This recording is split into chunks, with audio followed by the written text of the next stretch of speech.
The question mark did not fade in the minds of the nation as we watched 3 Hawks officials take to the stand in a shocking display of contradictions over their presence at the December 2024 Operation Takedown of alleged cartel member Katiso Molefe. Top Cop Lieutenant General Dumisani Khumalo, however, returned to the stand after a brief break with more evidence from the intelligence vault of investigations in a bid to clear up those contradictions. In addition, the Commission's lens ushered in a new institution that the alleged criminal syndicates have attached their tentacles to, that is the Ekurhuleni Metro Police Department. A lot to digest this week. I'm Canny Maphanga, and this is the Madlanga Wrap.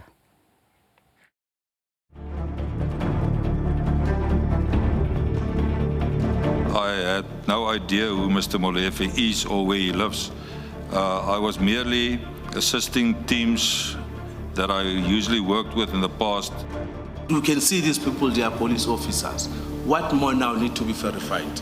That's what irritated me. To verify if the person is a police officer or not, all you need is for him to produce his appointment certificate. It was not of interest to me whether they've got a J51 or 50, the warrant of arrest or search warrant. Of importance to me was whether they are genuine police, and as soon as they send the message that confirms that these are genuine police, my mission is finished. It was a tale of contradictions as the Madlanga Commission's bench sought answers on the Hawks' presence at the Operation Takedown of Molefe. From the vantage point of a cop who flew the helicopter over the residence, another cop who seemingly could not find any rationale behind the Hawks' presence, and the Hawks' Tom's head, who stuck by the defense that it was merely a verification request. I've heard on testimony and in the newspapers and social media that we tried to interfere on a legitimate police operation at Mr. Katiso Molefe's residence. I'm very disturbed about these comments. They are untrue, as I had no idea who Mr. Molefe is or where he lives. I was merely assisting teams that I usually worked with in the past, and my understanding that was that there was bogus police or bogus cops at that premises, and that is the reason I volunteered to go with the chopper there, Commissioners. The time that he is spent there, to me, I deemed it was unnecessary. But should you have gone in the first place? Should you not have stood your ground right at the beginning and said, why can't people who are closer there be the ones who go to this address? You have just told us now. Correct. That is exactly what ought to have been done. Why did you not raise that with Brigadier Mukwena? On this one, when he mentioned that he has already sent other people that side, to me, I didn't have that much power now to challenge him on that particular time. My instruction to him was in relation to whether the human beings that were on the door, were they real police or not real police, right? Because someone has gone there, said he's from the Hawks, and the Hawks has confirmed they do not have an operation. 2 was, if they were police, they further stated that they were sent by General Libya. So I wanted to find out, did those members who were there state that they were sent by Libya?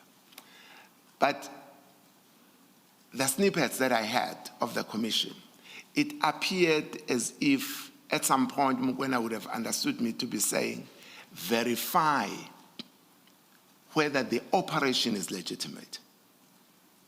And that was not the interest that I have.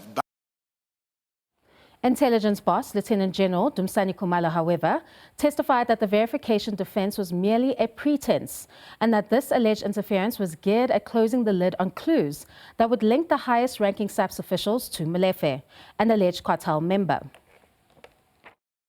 By the time then Mr. Mtetwa activated, as I've said, the Hawks, according to our current information,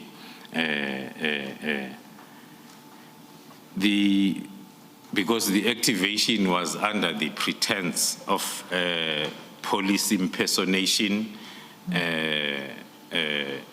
that whoever chose the police impersonation as a reason to activate the hawks did not have access to Officer Mokhatle's confirmation long before to say the activities, people that are around hoovering and doing whatever are real police officers. It means there is an operation that is coming. So we are saying, that is my view, that there was that either lack of communication or the use of police impersonation was an attempt to make it look genuine. But the information was already confirmed during the pre-operation phase. That alleged link would unmask one of the SABC officials, that is Deputy National Commissioner for Crime Detection, Lieutenant General Shadrick Sibia. This as Khumalo bought files that included CCTV of a Sergeant F.E. Nkosi under the command of Sibia in crime detection, who was seen at the home of Molefe leaving with a bag, as well as footage that shows Sibia in close proximity with a steward, James, who possesses an alarming rap sheet. To unpack this evidence, we are joined by political analyst, Mr. Sandile Swana, to really look at some of the evidence that we've seen this week when Khumalo returned to provide further clarity regarding the Hawks. Mr. Swana, thank you so much for joining us. Let's get right to it. What do you make of the Hawks diverting their TOMS officials from a legitimate operation that was heading to the northwest to cater to this specific individual under the guise or the alleged guise of a verification request? I think what we have learned is probably what has been confirmed by Professor Juven Hange of Northwest University, that we have reached a stage where the decisions of the organized crime and the decisions of the state and state officials cannot be distinguished. Because it is clear from the evidence that people who should have known that there is a legitimate police operation that was about to take place already were well informed in the pre-planning phase, and then down the road, criminals are able to phone the Hawks and phone senior police officers to go and interrupt an ongoing operation against a known criminal. So clearly the criminals have got influence over the command of the South African police, because the Hawks now are under the South African police in any event.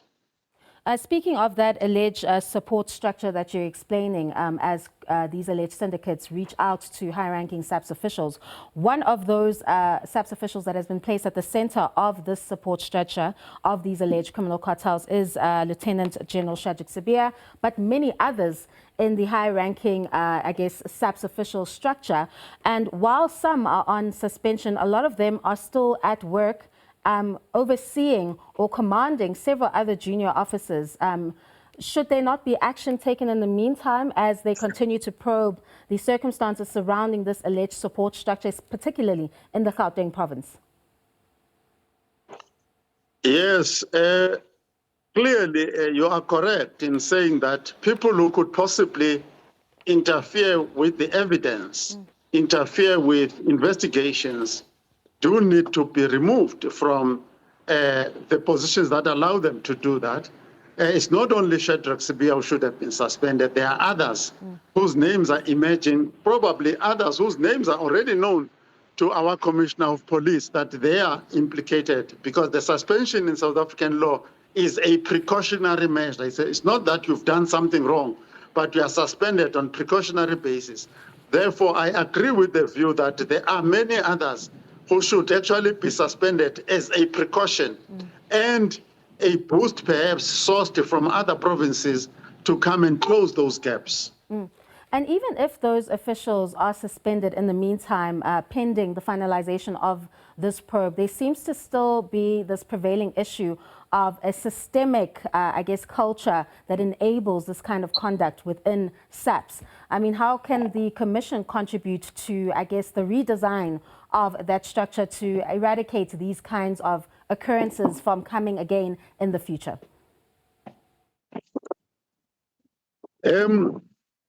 most of the time when you read our laws, generally, including the policing laws, because we've had policing, even successful policing, for a long time in South Africa. The problems may not even be in the regulations, in the police code of conduct, in the laws that govern our police. The problems are in the quality of the officials and the officers that do get appointed, some of whom are not properly risk assessed as to their vulnerability to capture by organized crime syndicates and cartels. So that is the problem. Our problem is in our HR systems that are employing high-risk people into sensitive positions without further precautions that are in any case prescribed in law. Indeed. Thank you so much, Mr. Swana, for your time. We have run out of time during this particular portion of the segment. That was Mr. Swana highlighting that it is not necessarily the structure itself, but the individuals that have been able to come in and compromise that particular system that we are looking at. Now, we'll unpack more of that particular evidence that looks at the shocking allegations, which are not only limited to the South African Police Services, but as the Commission continues to hear evidence relating to the Ekurhuleni Metro Police Department. All that and more after the break.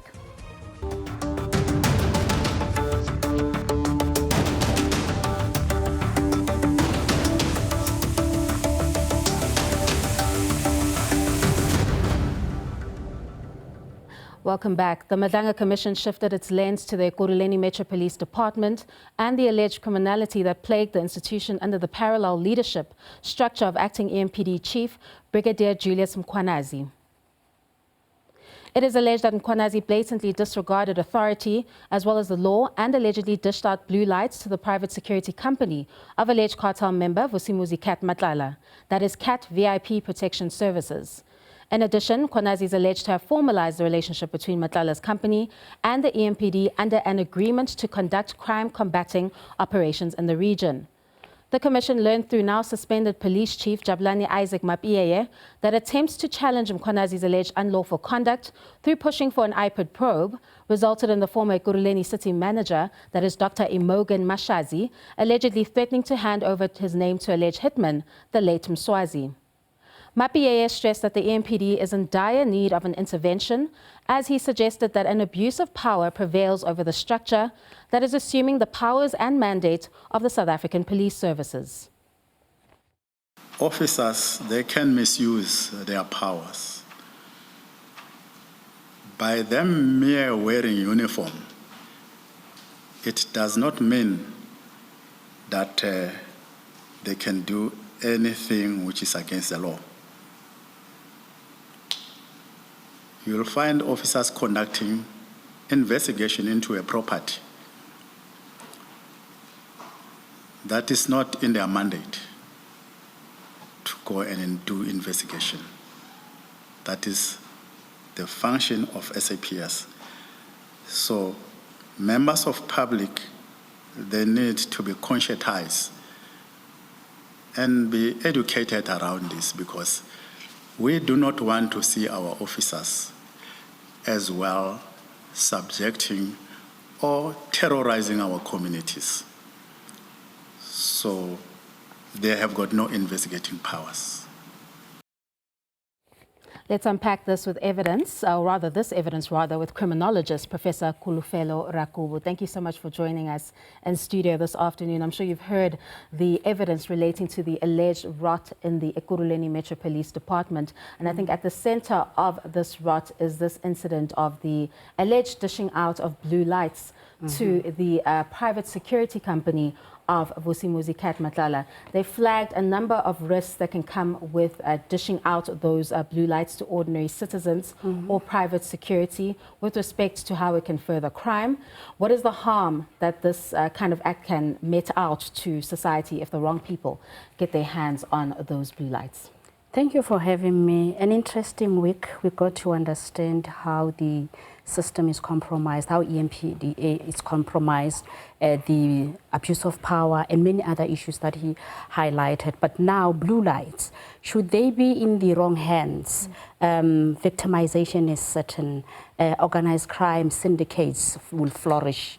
And again, that also taps into the operations, because as citizens, we value and we find comfort in those blue lights. We automatically feel safe when you see blue lights. But what has transpired or what has been revealed is that that is not the case. And this might even talk to incidences where there have been isolated cases where there were fake officers in blue lights. So this kinds of the abuse of powers or unnecessary allocation or illegal allocation perpetuate high level of members appearing as officers, illegal officers, if I was to say, or fake officers, but that has been common. But now we get to understand that the rotten system, corruption within the system, compromised leadership, abuse of power, rogue resources leads to such. So apparently there's an allegation that in Ekurhuleni that has been granted. Now you wonder how many syndicates got hold of such powers where they can utilize blue lights to run through their activities from pillar A to B freely, so because there's no way you can even be worried when you see blue lights. How many have they robbed along highways? Because that having that access is for abuse of power. Speaking of that, Prof, there have been many incidents in which were flagged through the commission that blue lights were being used for attempted hijackings, robberies, incidents of that nature. If a normal citizen is approached with blue lights now, knowing this information, what is the correct way to react to blue lights? Do you immediately stop? Do you look for a place that is in the public? How do you now approach these blue lights and, I guess, verify them for yourself before you hand yourself over to these individuals, knowing that it can be in the hands of anyone now? It is very complicated, it's very complex. Lately, being stopped by officers, whether in a uniform or not, you first check whether you are protected or not, and then where are you being stopped. Now with blue lights and with what has transpired, I think this now shift an agent reform into that allocation. What is the significance of blue lights? And as a citizen, how do I look at them? Because now we do not look at them the way we used to look at them, and we will not respond to them the way we used to respond to them. So now there should be a shift to that, to amend that, but it will require a lot. How do we then reteach South Africans that then blue lights now must have an orange dot or what? Because it can no longer work the way it used to work, because we've lost a lot. Just this revelation alone and all these other isolated incidences that I've been mentioning where people have been robbed or stopped by fake police officers with blue lights, then that system must then now, as we call for agent systemic reform, all these other mechanisms that talks to stopping, searching, road and whatnot, that should be agently attended to and should be revisited, because they no longer serve a purpose. They've been infiltrated. That process has been hijacked and it doesn't serve a purpose anymore. And from Mapie's evidence, it didn't only extend to blue lights being the saga. They did say that it seems that there's a culture of lawlessness in the EMPD under, or allegedly under the leadership of Mkhwanazi. He mentioned EMPD officials allegedly robbing a store of cigarettes worth 29,000 Rand, and seemingly the suggestion was to rob it in order to resell it to citizens. I mean, so that's petty crime that's being exposed in the alleged rot in the EMPD. So how do you respond to that? It is not only that. Remember, he also even tapped into their powers, what they can, what they cannot do. And now imagine if now they go to even attempt to go to a store. Was that within their mandate? Was it within their jurisdiction? Because there are certain powers, there are limitations when it comes to EMPD. So were they in the right jurisdiction? But what transpired, what the allegation teaches us is that there has been culture of impunity, and what perpetuated that, right? Political connection, political infiltration, because from his testimony, we got to understand how cartels, how political figures, and how compromised units interact. So, and also there has been selective enforcement to push particular agenda, for that, just like what you're saying, when they visited a store for the purpose of regaining and reselling. Now that is selective. I'm sure there were areas where they were needed, but because this culture of selective enforcement, they will choose where they can benefit. Lastly, before we let you go, despite this alleged abuse of power, Mapie actually does say that in his testimony, although the powers are limited for the Metro Police, they could actually benefit from having more powers given to them in order to combat crime within their local regions in which they operate, in which they fight crime, as their powers right now are still quite limited. Hearing the evidence that you've heard there now, and this, I guess, this addition to his evidence that actually we may actually need more powers as Metro Police. As a criminologist, do you share those same views, or should it be the authority of the South African Police Services to take it further when it comes to criminals? Let's first revisit the existing powers, which is your bylaw enforcement, your crime prevention, and also traffic enforcement. Are they doing what they're supposed to be doing before we can even expand those powers? And remember the SAPS Act 68 of 1995, that's where they are. Are they functioning appropriately for us to even think of extending those powers, looking into how they are governed, because there's local government system act there. Will it work? Looking into issues of manipulation, politicization, and so forth, doing it more powers where a particular individual is going to take certain decisions to compromise the municipality. For now, I think we need to reintrospect and tighten the existing issues, because there are even legal gaps that at the moment need to be attended to. For example, if they are mandated to even tap into crime prevention, to what extent are they involved in crime prevention? What is it that they do? Does it even talk to municipal safety plans and so forth? Because there are also existing issues in that regard. But now when you expand, are you going to say now, come and investigate? To what extent do they investigate? To what extent do they now arrest? At what time do they can arrest? Remember, if it's within their jurisdiction. But we have problems there. How do we tighten those before then now we allow more gaps to flourish, because there's existing gaps at the moment. Thank you very much. I know we could go on forever talking about the evidence that is currently being placed before the Madlanga Commission. That was Prof. Rakubu, a criminologist, joining us now, flagging that first you deal with the structure, then you can address the issue of the powers afforded to the Metro Police versus the South African Police Services. That sadly brings us to the end of this week's exercise of connecting the dots of the Madlanga Commission. The probe returns tomorrow at 9:30 a.m. with further evidence from former EMPD official, that is Ravo Spies. Do join us again next week Sunday at 5 p.m. as we explore what more could come out on the alleged rot that allegedly has the Ekurhuleni region under siege.